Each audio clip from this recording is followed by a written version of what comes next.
ఒక గ్రామంలో ఉన్న కొండలపై దట్టమైన నల్లటి మబ్బులు కమ్ముకున్నాయి. చూస్తూ ఉండగానే ఆకాశానికి చిల్లు పడినట్లుగా వర్షం కురవటం ప్రారంభమైంది. చల్లటి గాలి వంటగది కిటికీల గుండా ప్రవేశిస్తూ ఇంట్లోని వేడిని హరించివేస్తుంది. ఆ రోజు ఆ చల్లటి సాయంత్రం పూట ప్రసాద్ హాల్లోని ఈజీ చైర్లో కూర్చొని బయటపడుతున్న వర్షాన్ని చూస్తున్నాడు. పక్కనే శారద చలికి కాస్త వణుకుతూ చేతులు రుద్దుకుంటూ వచ్చి కూర్చుంది. యావండి, బయట చూసారా వర్షం ఎట్టా పడుతుందో? చలికి ఎముకలు కురికేస్తున్నాయండి. నరనరాలు వణుకు పుట్టెత్తుంది. ఇట్లాంటి సమయంలో వేడివేడిగా ఏదైనా కడుపులో పడితే ఎంత బాగుంటుందో కదా. ఈ చల్లదనానికి మనసు ఎందుకు ఊరుకోవట్లేదండి. అవును శారద, వాతావరణం నిజంగానే చాలా చల్లగా ఉంది. నేనైతే కాస్త అల్లం యాలకులు వేసిన వేడివేడి టీ తాగుదాం అనుకున్నా. కానీ నీ ముఖం చూస్తుంటే ఆ టీ కంటే పెద్ద ప్లానే వేస్తున్నట్టుగా అనిపిస్తుంది. నీ కళ్ళల్లో ఏదో రుచికరమైన వంటకం మెదులుతున్నట్టుంది. టీ కాదు, ఆవకాయ కాదు, నాకెందుకు ఈరోజు మనసు ఉవ్విళ్ళూరుతుంది. వేడివేడిగా నూనెలో నుంచి ఇప్పుడే తీసిన దోరగా వేగిన ఉబ్బిన పూరీలు, ఆటితోనేమో ఘాటైన నోట్లో ఎత్తే కరిగిపోయే మటన్ కూర నంచుకొని తింటే అబ్బా, ఆ ఊహ ఎంత అద్భుతంగా ఉందో కదా. ఈ వానకే ఆ వేడి పూరీలకి సాట్లేదండి. ఆలోచన అయితే చాలా బాగుంది శారదా. ఏంటంటేనే నా నోట్లో లాలాజలం ఊరుతుంది. కాని ఈ కొండపోత వర్షంలో బయటికెళ్ళి తాజా మటన్ తెచ్చేదెవరు? కొడుకులంతా ఇంట్లోనే ఉన్నారు గాని ఈ ఉరుములు మెరుపులు వాన్లో ఎవరైనా బయటకు అడుగు పెడతారా? అప్పుడే పెద్ద కొడుకు రమేష్ చేతిలో తడిసిపోకుండా గట్టిగా పట్టుకున్న ఒక కవర్తో లోపలికొస్తాడు. అతని బట్టలు కొద్దిగా తడిసి ఉన్నాయి. ముఖంలో మాత్రం విజయం సాధించిన నవ్వుంటుంది. ఏనాన్నా, మీ పెద్ద కొడుకు గురించి మీకు ఇంకా పూర్తిగా తెలియలేదా? మబ్బులు కమ్మేటప్పుడే అనుకున్నాను ఈరోజు అమ్మ ఖచ్చితంగా ఏదో ఒక వెరైటీ అడుగుతుందని. అందులోని ఈ వర్షం పడుతుంటే అమ్మమ్మను సూరుకోదని నాకు ముందే తెలుసు. అందుకే ముందే పరుగు పరుగున వెళ్ళి తాజాగా మటన్ పట్టుకొచ్చాను. ఇదిగోండి, వేడి వేడి కూర కోసం లేత మటన్. రే రమేషు, నిజంగా నువ్వు నా కడుపును పుట్టావరా? నా మనసులో ఏముందో నీకు ముందే తెలిసిపోయింది. అమ్మ కడుపు చల్లగా ఉండాలని కోరుకునే కొడుకురా నువ్వు. సరే, మటన్ అయితే వచ్చింది. మరి దీన్ని వండేదెవరు? ముగ్గురు కోడళ్లలో ఈరోజు వంట బాధ్యత ఎవరిది? ఒకరు వండితే ఇంకొకరికి నచ్చదుగా. అక్కడికే వస్తున్నా. ముగ్గురు కోడల్లో 3 విభిన్న ప్రాంతాల నుంచి వచ్చారు. పెద్ద కోళ్ళ అనామెకది ఆంధ్ర కోనసీమ, రెండో కోళ్ళ అవనిది తెలంగాణ కరీంనగరం, మూడో కోళ్ళ అంజలిదేమో రాయలసీమ. ఎవరి పద్ధతి ఆలది, ఎవరి రుచి ఆలది. ఈరోజు ముగ్గురి మధ్య ఒక చిన్న వంటల పోటీ పెడితే ఎట్టాగుంటదంటారు? పోటీయా? ఈ వయసులో నీకు ఈ సరదాలేంటి శారదా? ముగ్గురు వంటగదిలో గొడవ పడకుండా ఉంటే చాలు. ఒకరి మసాలాలొకరు మార్చుకొని రభస చేస్తారో ఏమో. గొడవలు ఎందుకు పడతారండి? ఇది ప్రేమతో కూడిన పోటీ. ఎవరి చేతి వంటలో ఎంత రుసుందో చూద్దాము. మన ఇంటి కోడల్లో నైపుణ్యాన్ని పరీక్షించడానికి ఎంతకంటే మంచి సమయం దొరకదు. ముగ్గురి వంటలను ఆస్వాదిద్దాం. అలా అనుకుంటూ శారద ముగ్గురు కోడలని హాల్లోకి పిలిచింది. అనామిక శాంతంగా పద్ధతిగా నడుచుకుంటూ రాగా అవని తన ఫోన్లో ఏదో వంటల సమాచారాన్ని చూస్తూ పక్కన పెట్టి వచ్చింది. అంజలి చలికి శాలువా గట్టిగా కప్పుకొని ముగ్గురు అత్తగారి ముందు నిల్చున్నారు. కోడల్లో బయట వర్షం చూశారుగా. మీ మావయ్యకి నాకు వేడివేడి పూరీలు మటన్ కూర తినాలనిపిస్తుంది. మరి మీ బావగారు తాజా మటన్ కూడా తెచ్చారు. అలాగే అత్తయ్య, నేనిప్పుడే వంటగదిలోకి వెళ్ళి పూరీ పిండి కలుపుతాను. మటన్ కూడా శుభ్రం చేసి నిదానంగా వంట మొదలు పెడతాను. మంచి ఆంధ్ర పద్ధతిలో వండేస్తాను. ఆగక్క, అత్త ఏదో చెప్తున్నారు. కేవలం సాధారణంగా వంట చేయమనే కాదు కదా అత్తయ్య. మీ కళ్ళల్లో ఏదో ప్లాన్ కనిపిస్తుంది. అవునవనే, ఈరోజు వంటలో ఒక చిన్న ట్విస్ట్ ఉంది. మీ ముగ్గురికి మటన్ని సమానంగా పంచేత్తా.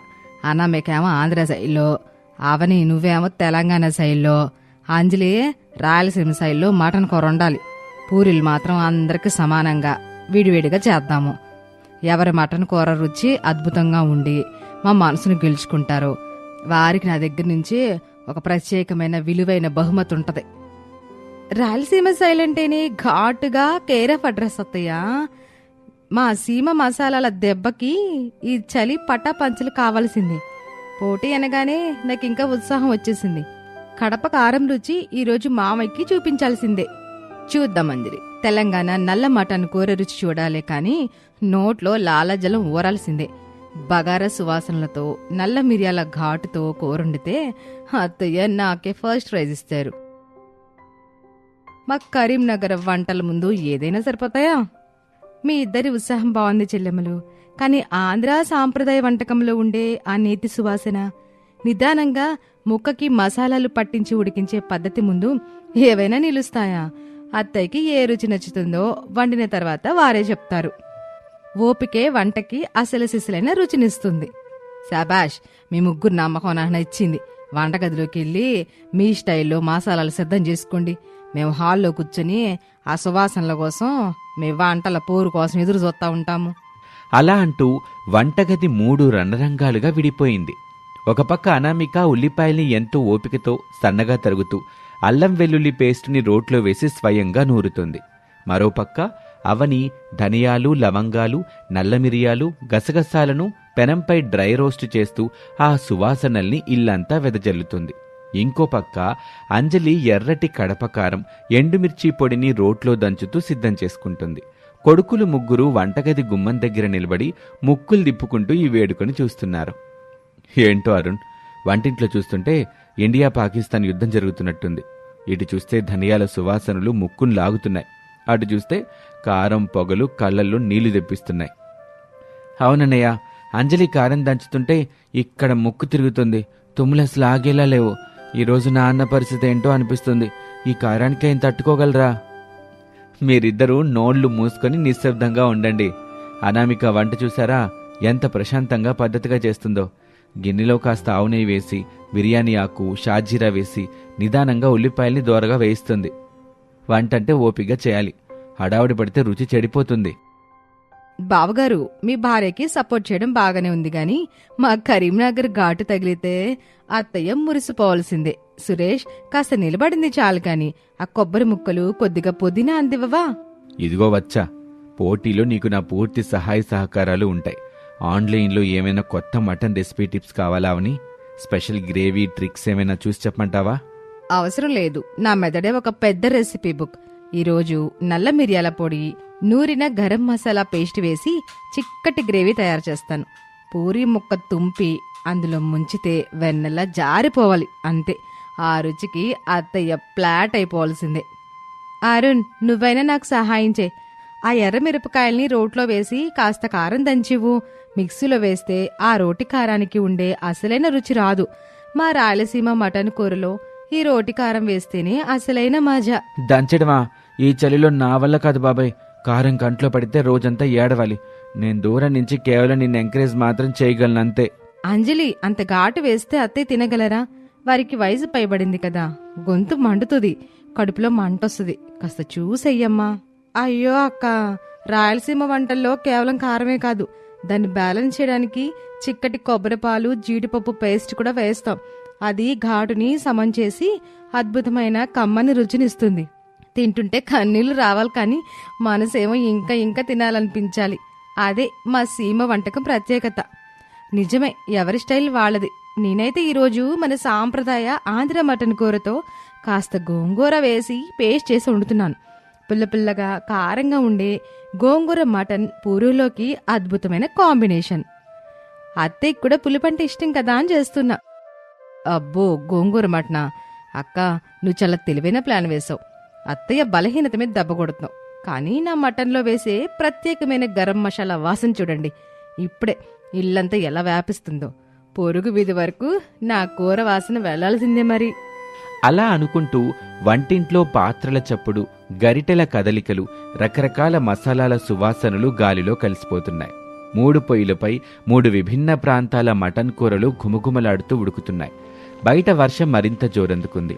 కిటికీ అద్దాలపై నీటి బిందువులు పడుతుంటే లోపల వేడివేడి నూనెలో అనామిక పూరీలు కాలుస్తుంది. అప్పుడు హాల్లో పెద్ద డైనింగ్ టేబుల్ సిద్ధమైంది. టేబుల్ మధ్యలో వేడివేడిగా ఉబ్బి ఉన్న పూరీల గంప ఆవిర్లు కక్కుతుంది. దాని చుట్టూ 3 వేర్వేరు మట్టి పాత్రలలో 3 ప్రాంతాల మటన్ కూరలు కొలువు తీరాయి. శారదా ప్రసాదు కుర్చీలలో కూర్చున్నారు. కొడుకులు ముగ్గురు పక్కన నిల్చుని ఆకలితో లాలాజలం మింగుతున్నారు. కోడళ్ళు ముగ్గురు తమ తీర్పు కోసం వినయంగా నిల్చున్నారు. శారదా, నాకైతే ఆకలి దంచేస్తుంది. ఈ 3 పాత్రల నుంచి వస్తున్న భిన్నమైన సువాసనలు చూస్తుంటేనే నా కడుపు సాగం నిండిపోతుంది. ఇంకా ఆలస్యం చేయడం ఎందుకు చెప్పు, వడ్డించవను, నా వల్ల కావటంలా. యావండి, ఆగండి. పోటీ అంటే కొన్ని నియమాలుంటాయి. ఒక క్రమ పద్ధతిలో రుచి చూడాలి. ముందు మనం 3వ కోళ్ళ అంజలి చేసిన రాయలసీమ మటన్ కూరను రుచి వద్దాము. అంజలి, వడ్డించి తల్లి. అలాగే అత్తయ్య.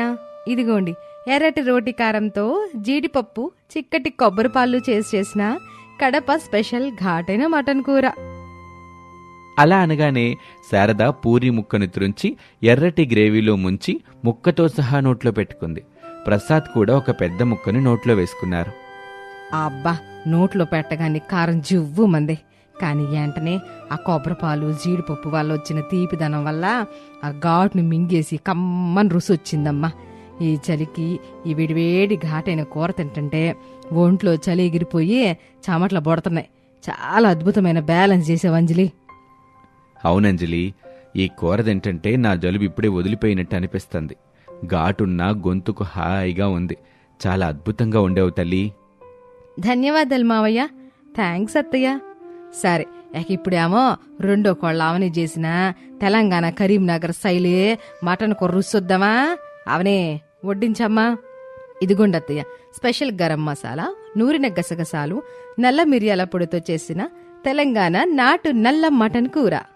అలా అనగానే శారదా ప్రసాదు మరో వేడి పూరితో అవని వంటకాన్ని రుచి చూశారు. ఆ మసాలాల ఘాటుకి ప్రసాద్ తల ఊపాడు. హో బా, దీని రుచి పూర్తిగా డిఫరెంట్గా ఉంది. ధనియాలు, మిరియాల ఘాటు గొంతుకులో తెగ నచ్చిపోతుందమ్మా. ఆ మసాలాలు ప్రతి మొక్కకి బాగా బట్టే అనుకుంటా. మొక్క అయితే మెత్తగా ఉంది. చాలా రుచిగా ఉందామని. మిరియాల రుచి అద్భుతం అనుకో. అవును శారదా, ఈ చిక్కటి గ్రేవీ పూరితో బాగా సెట్ అయింది. అసలైన తెలంగాణ నాటు రుచి, బగారా సువాసనలు స్పష్టంగా కనిపిస్తున్నాయి ఇందులో. తింటంటే ఇంకా తినాలనిపిస్తుంది. ఎస్, నా కష్టం వృధా పోలేదు. థ్యాంక్ యూ అత్తయ్య. మావయ్య, మీకు కూడా థ్యాంక్స్. ఇక ఆఖరిగా మన పెద్ద కోళ్ళ అనామేక చేసిన ఆంధ్ర గోంగూర మటన్ కూర. అనామేక వడ్డించి తల్లి. అలాగే అత్తయ్య. వేడివేడి పూరితో పాటు నిదానంగా నేతిలో ఉడికించిన ఈ గోంగూర మటన్ రుచి కూడా చూడండి. అలా అనగానే శారద చాలా శ్రద్ధగా పూరి ముక్కతో గోంగూర మటన్ గ్రేవీని, మెత్తని ముక్కను కలిపి నోట్లో పెట్టుకుంది. వారి ముఖంలో ఒక విలక్షణమైన కొలవలేని తృప్తి కనిపించింది. ప్రసాద్ కూడా నిశ్శబ్దంగా రుచిని ఆస్వాదించారు. ఓహో, అనామిక, ఏంటమ్మ ఈ అద్భుతమో! గోంగూర పులుపు, మటన్ కారం, ఆ నెయ్యి సువాసన ఇవన్నీ కలిసి నాలుగుపై ఒక కొత్త రుచి ప్రపంచాన్ని సృష్టించేసాయనుకో. మొక్క ఎంత నిదానం ఉడికించావో గాని నోట్లో పెట్టగానే ఎన్నలా కరిగిపోతుందమ్మా. పూరితో ఈ గోంగూర పులుపు కాంబినేషన్ అసలు నేను ఊహించనే లేదు. నిజంగా అద్భుతం సృష్టించావమ్మా అనామేక. నీ చేతిలో మాత్రం ఏదో మంత్రం ఉందమ్మా. శారదా, నువ్వు చెప్పింది 100% నిజం. అనామిక చేసిన ఈ వంటకంలో ఒక ప్రత్యేకమైన అనుభూతి ఉంది. ఎంత తిన్నా ఇంకా తినాలనిపిస్తుంది. సాంప్రదాయ రుచికి పరాకాష్టిది.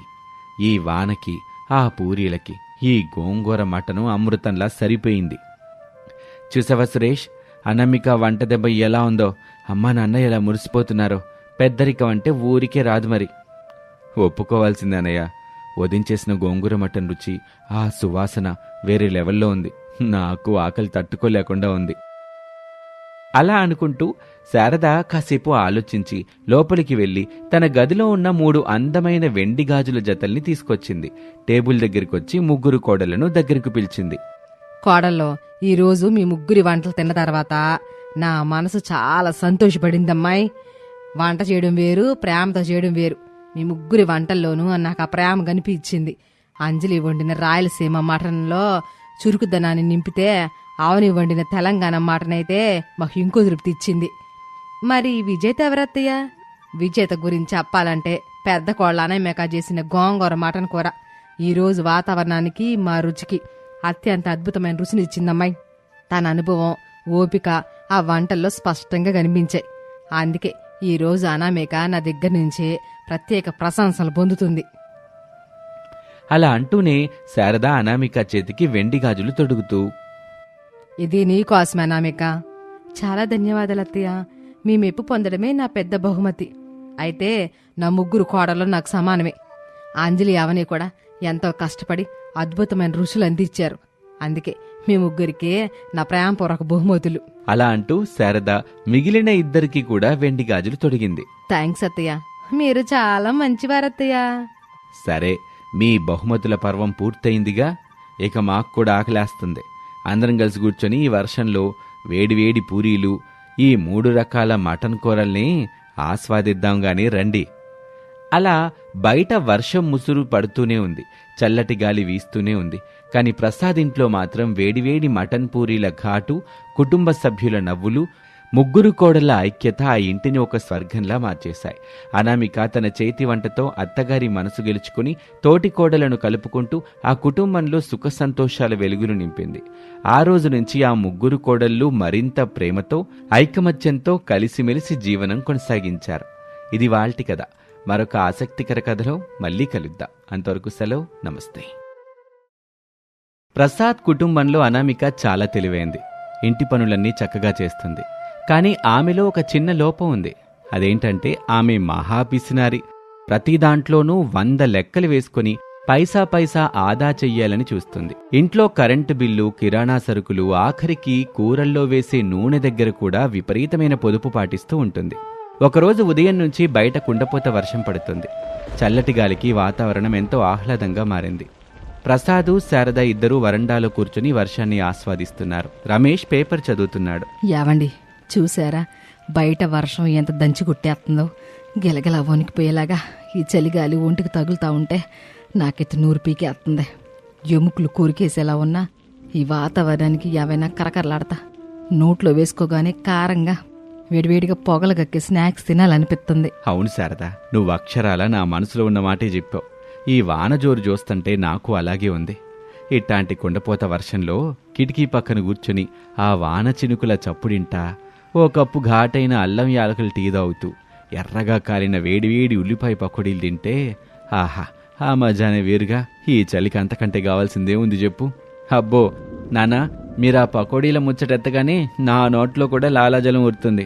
బయట చూస్తేనేమో వీధులన్నీ నదుల్లా ప్రవహిస్తున్నాయి. బజారుకు వెళ్ళి హోటల్ నుంచి తెచ్చుకునే పరిస్థితి అస్సలేదు.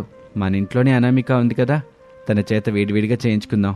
అనామిక చేత వంట రుచి ఎంత అద్భుతంగా ఉంటుందో మనందరికీ తెలిసిందే కదా.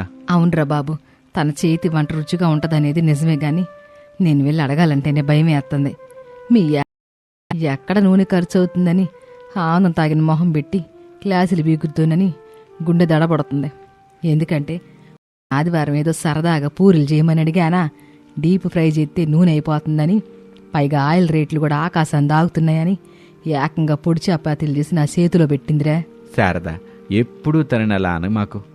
అనామిక అంతా మన కుటుంబం కోసమే కదా పైసా పైసా కూడబెట్టి పొదుపు చేసేది. అయినా ఇంత అందమైన వర్షంలో అత్తమామలు ఆశపడి అడిగితే కాదంటుందా ఏంటి? నేను పిలుస్తానుండు. అమ్మా అనామిక, అనామిక, ఓసారి రా అమ్మ తల్లి. ప్రసాద్ ఆప్యాయంగా పిలిచిన పిలుపు విని అనామిక వంటగదిలో నుంచి చేతికంటుకున్న శనగపిండిని మెల్లగా తుడుచుకుంటూ బడ్జెట్ లెక్కలు ఏమైనా మారాయేమో అన్నట్లు హాల్లోకి నడుచుకుంటూ వస్తుంది. ఏంటి మావయ్య గారా, చెప్పండి. ఏవైనా ప్రత్యేకమైన పనుందా నాతోటి? బయట వర్షం వస్తుంది కదా, అందుకే నేను మధ్యాహ్న భోజనానికి ఏకంగా టొమాటో రసం పెట్టేస్తున్నాను. రసం అయితే కూరల కంటే చాలా త్వరగా మరిగిపోతుంది. దీనివల్ల గ్యాస్ సిలిండర్ కూడా ఆదా అవుతుంది. పైగా తక్కువ కూరగాయలతో ఎక్కువ మందికి సరిపోతుంది. ఇది నా ప్లాన్. అమ్మా అనామిక, ఇప్పుడు నీ గ్యాస్ పొదుపు రసం సంగతి దేవుడు ఎరిగ్గాని బయట వాన దెబ్బకి నా మనసు ఎందుకు లాగుతుందే. నాకు మీ మావయ్యకే అట్టగి నీ మొగుడుకు కూడా కాస్త కరకరలాడే ఉల్లిపాయ పకోడీలు తినాలని విపరీతమైన కోరుకుంది. కాదనకుండా ఒక అరగంటలో వేడివేడిగా పకోడీలేసి దాంతోపాటు ఒక కప్పు అల్లండి తీసుకురామ్మా. అయ్యో దేవుడా, పకోడీలే? పకోడీలంటే వీళ్ళకి ఆట వస్తువు అనుకున్నారేమో. అది చెయ్యాలంటే నూనెలో డీప్ ఫ్రై చేయాలి. కనీసం 1/2 లీటర్ నూనె బాండీలో పోసి మరిగించాలి. మొన్ననే కదా బడ్జెట్ చూసి ఒక నూనె ప్యాకెట్ తెచ్చాను. ఇప్పుడు అందులో సగం వాడేస్తే వచ్చే నెలాఖరి వరకు ఇల్లెలా గడుస్తుంది? బడ్జెట్ అంతా తలకిందులైపోతుంది. దీనికి తోడు మార్కెట్లో ఉల్లిపాయల రేట్లు ఆకాశంలో విహరిస్తున్నాయి. వీళ్ళ చలికాలపు కోరికలు నా నెలవారీ హోమ్ బడ్జెట్ని బలి తీసుకునేలా ఉన్నాయే. నేనే ఏదో ఒకటి చేసి ప్రమాదం నుంచి తప్పించుకోవాలి. ఏంటనమిక, అలా శూన్యంలోకి చూస్తూ తీవ్రంగా ఆలోచిస్తున్నావు? ఇంట్లో శనగపిండి కానీ ఉల్లిపాయలు కానీ లేవా ఏంటి? ఉన్న విషయం ఏదో చెప్తే నేనే తడుస్తూ వెళ్ళి తెస్తాను వెళ్ళి. పిండి ఉందండి, కానీ వాతావరణం చూసారా ఎంత చల్లగుందో. ఈ వర్షాకాలంలో అరుగుదల శక్తి చాలా తక్కువగా ఉంటుందండి. ఇప్పుడు డీప్ ఫ్రైలని ఆ పకోడీలు ఈ పకోడీలు తింటే నూనెంతా కడుపులో గడ్డకట్టుకుపోదు. పైగా అత్తయ్య గారికేమో కొలెస్ట్రాల్ కదా, మావయ్యకేమో గ్యాస్ ప్రాబ్లము. ఇవన్నీ ఎందుకండి, హెల్త్ పాడైపోతుంది. నేను ఒక పని చేస్తాను, మంచిగా ఉల్లిపాయలు పచ్చిమిర్చి వేసి ఉప్మా చేస్తాను. వేడివేడిగా తినేయండి, కడుపుకి హాయిగా ఉంటుంది. యావే, వర్షం పడుతుంటే ఉప్మా తినాలని ఏ పురాణాల్లో రాసుందే? అయినా నా కొలెస్ట్రాల్ గురించి ఇప్పుడు నీకెవరు చెప్పమన్నారు? నా ఆరోగ్యము నా ఇష్టం. ఈరోజు నాకు పకోడీలు కావాల్సిందే. అమ్మా అనామిక, మీ అత్తయ్య కోపం తెప్పించబాకు. ఎప్పుడో ఓసారి అడిగాంగా. కాస్త నూనె ఎక్కువైనా పర్వాలేదు, వేసి తీసుకురమ్మా. అవుననామిక, ప్లీజ్, నాకు కూడా తినాలని ఉంది. సరేనండి, మీ ఇష్టం. మీరంతలా అడుగుతుంటే నేను కాదంటానా? ఆరోగ్యాలు పాడైతే రేపు హాస్పిటల్ ఖర్చులు ఎంత అవుతాయని బాధ, అంతే. సరే, 10 నిమిషాల్లో పకోడీలు రెడీ చేస్తాను. డీప్ ఫ్రై చేస్తే నూనెంతా పీల్చేస్తాయి పకోడీలు. నేనంత నూనె అసలు వృధా చేయలేను. అత్తయ్య అడిగింది పకోడీనే కదా, దానికి నేను ఒక కొత్త పద్ధతి కనిపెడతాను. ఆరోగ్యానికి ఆరోగ్యం, నా నూనె ప్యాకెట్కి రక్షణ. అలా చెప్పి అనామిక అయిష్టంగానే వంటగదిలోకి వెళ్తుంది. ఎలాగైనా నూనె ఆదా చెయ్యాలని ఆమె మెదడులో రకరకాల ఆలోచనలు మొదలవుతాయి. అలా మనసులో అనుకుంటూ అనామిక ఒక గిన్నెలో శనగపిండి, ఉల్లిపాయ ముక్కలు, పచ్చిమిర్చి, ఉప్పు, కారం అన్నీ వేసి గట్టిగా కలుపుతుంది. కానీ పకోడీల కోసం కడాయిలో నూనె పోయకుండా కేవలం అట్లు వేసుకునే పెనం పొయ్యి మీద పెడుతుంది. దానికి ఒక 2 చుక్కలు నూనె రాసి కలుపుకున్న పకోడీ పిండిని చిన్న చిన్న దోశల్లాగా, బిళ్ళల్లాగా పెనం మీద అద్దుతుంది. అటు ఇటు తిప్పి కాల్చి ఎంచక్కా ప్లేట్లో సర్ది టీతో పాటు హాల్లోకి తీసుకొస్తుంది. ఇదిగోండి అత్తయ్య, మావయ్య, ఇదిగోండి. ఏమండి, ఇట్రండి. అందరికీ వేడివేడి ఉల్లిపాయ పకోడీలు రెడీ చేశాను, అలాగే అల్లం టీ కూడా. ఆహా, భలే వాసన వస్తుంది అనామిక. అలా అని శారద ఆత్రంగా ప్లేట్లో నుంచి ఒక పకోడీని తీసుకుంటుంది.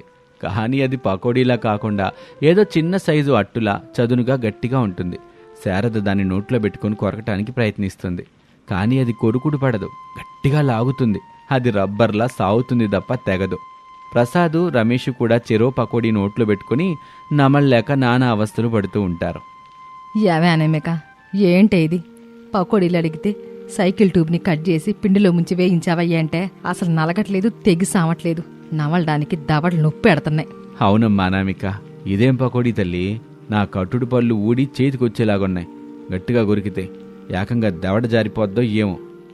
అబ్బా అనామిక, దీన్ని అసలు పకోడీ అంటారా? లేక నిన్ను నువ్వు రక్షించుకోవడానికి తయారు చేసుకున్న బుల్లెట్ ప్రూఫ్ జాకెటా?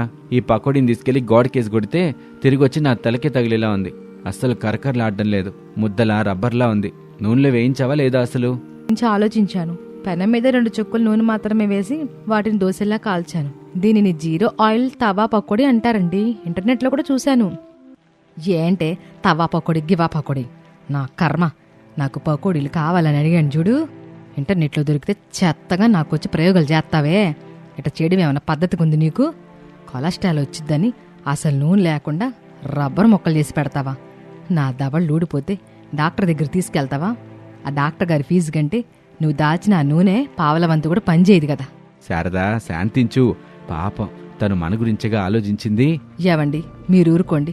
ఆమె ఆలోచించింది మన ఆరోగ్యం గురించి కాదు, వంటగదిలో ఉన్న ఆమె నూనె డబ్బా గురించి. పిసినార్తనాన్ని కూడా ఒక హద్దు పొద్దుండొద్దు. ఎట్టాగైతే మనుషులో నోటికి రుచిగా తినాలని అడిగితే ఈ రబ్బర్ మొక్కలిచ్చి నవలమంటుంది. అమ్మ చెప్పేది నిజమే అనామిక. పొదుపు చేయటం మంచిదే, కానీ మరీ ఇంత పిసినార్తనం పనికిరాదు.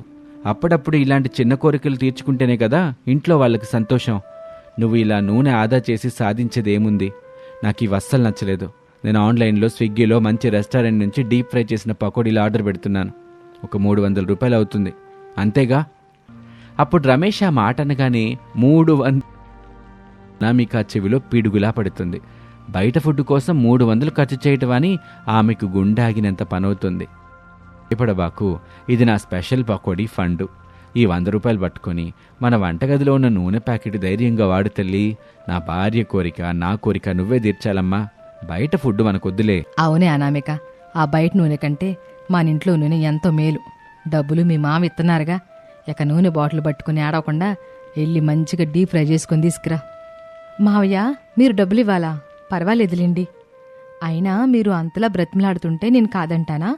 నాకిప్పుడు మీ సంతోషమే ముఖ్యం. నూనె ఖర్చయితే ఏముందిలేండి, పోతే పోయింది. మీ ఆరోగ్యం ఆనందం ముందు ఆ నూనె ప్యాకెట్ ఎంత చెప్పండి. ఇప్పుడే వెళ్ళి మసాలా దట్టించి నూనెలో ఈత కొట్టించినట్లు వేయించి అసలు సిసలైన కరకరలాడే పకోడీలు వేసుకొని తీసుకొస్తాను. ఈ తవా పకోడీలని డస్ట్బిన్లో పడేస్తాను.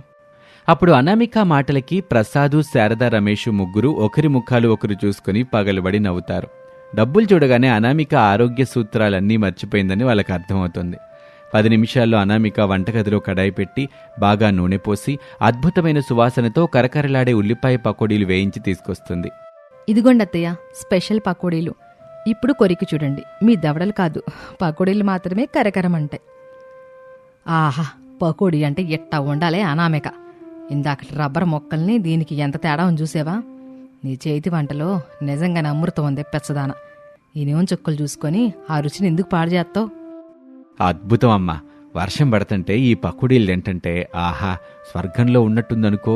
నా 100 రూపాయలకి న్యాయం చేసావు తల్లి. Thank you Anamika. ఇంకోసారి వంటల దగ్గర ఇలాంటి ప్రయోగాలు చేయి మాకు. నీ పొదుపు కిరాణా సరుకుల దగ్గర చూపించు కానీ మా కడుపు దగ్గర కాదు, సరేనా? సరేనండి. ఇక్కడి నుంచి వర్షం వచ్చిన ప్రతిసారి మీకు నేను ఇలాగే డీప్ ఫ్రై చేసిన పకోడీలు, బజ్జీలు చేసి పడతాను. కానీ ఆ నూనె ఖర్చుకు మాత్రం మావ ఇలాగే ఫండ్ ఇస్తూ ఉండాలి. మరి డీల్ ఓకేనా? డీలమ్మా, డీలు. థ్యాంక్ యూ మావయ్య. అలా అందరూ కలిసి ఆ చల్లటి వాతావరణంలో వేడివేడి టీ తాగుతూ కరకరలాడే పకోడీలు తింటూ ఎంతో సంతోషంగా గడుపుతారు. అనామిక కూడా డబ్బు కంటే కుటుంబం కలిసి నవ్వుకుంటూ తినే ఆనందం ముందు ఏదీ సాటిరాదని గ్రహిస్తుంది. ఆ రబ్బర్ పకోడీల పంచాయతీ వాళ్ళింట్లో ఎప్పటికీ గుర్తుండిపోయే ఒక మధురమైన హాస్యభరితమైన జ్ఞాపకంగా మిగిలిపోతుంది. ఆ విధంగా ఆ పిసినారి కోడలి ఇంట్లో ఆ వర్షాకాలం సంతోషంగా గడిచిపోయింది. ఇది వాల్టి కథ. మరొక ఆసక్తికర కథలో మళ్ళీ కలుద్దాం. అంతవరకు సెలవు. నమస్తే.